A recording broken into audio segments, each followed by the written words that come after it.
গতকাল গেছিলাম সব বান্ধবীরা মিলে আর এক বান্ধবীকে জন্মদিনের সারপ্রাইজ দিতে। তাও আবার কটায় গেছি জানো? রাত 11টায়। সেটাই বলছিল যে তোরা রাত 11টায় সারপ্রাইজ দিতে এসেছিস। আমার দেখ আমি রেডি হয়ে শুয়েই পড়েছিলাম, এই সবগুলো বলছিল। আর আমরা বান্ধবীরা সব কেকগুলোকে ঠিকঠাক করে সাজাচ্ছিল, মানে অন্য বান্ধবীরা। আর এই দেখো বার্থডে কালকে কি সুন্দর লাগছে। এই যে কেক কাটিং করছে, আর কেক কাটিং করতে করতে ঘটে গেছিল একটা অস্বাভাবিক ঘটনা। মানে সোনারে সোনা গানটা বেজে উঠেছিল হোম থিয়েটারে। আর সেটা শুনেই আমরা এত হাসাহাসি করছিলাম, এত হাসাহাসি করছিলাম যে কি বলবো, তার ধারণার বাইরে। আমাদের হাসি তো থামছিলই না, আর আমরা ইয়ার্কি মেরেই যাচ্ছিলাম, মেরেই যাচ্ছিলাম।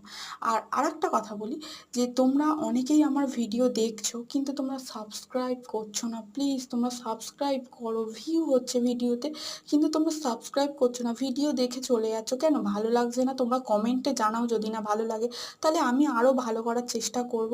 তোমরা তো সেটাও কিছু বলছো না। তোমরা যদি ভালো বলো তাহলে আমার আরও ভালো, মানে ভালো করে ভিডিও বানাতে ইচ্ছা করবে। আমি সবে ইউটিউবে নতুন জয়েন করেছি, তো তোমরা একটু ভালোবাসা দাও আমাকেও। তো এটাই আমার বলার ছিল। আর এই দেখো, কেকের যে প্যাকেটটা ছিল সেটা নিয়ে আমরা কুইন করে দিয়েছিলাম, কুইন। কি বলবো, এত হাসি ঠাট্টা হয়েছে, মানে যার ধারণার বাইরে। আর নেক্সট পার্টটা তোমরা কালকে দেখতে পাবে। সেটা একটা অস্বাভাবিক মানে পার্ট, যেটা তোমরা দেখলেই অবাক হবে। ওই জন্য বলছি এই ভিডিওটা যারা যারা দেখছো প্রত্যেকে সাবস্ক্রাইব করো।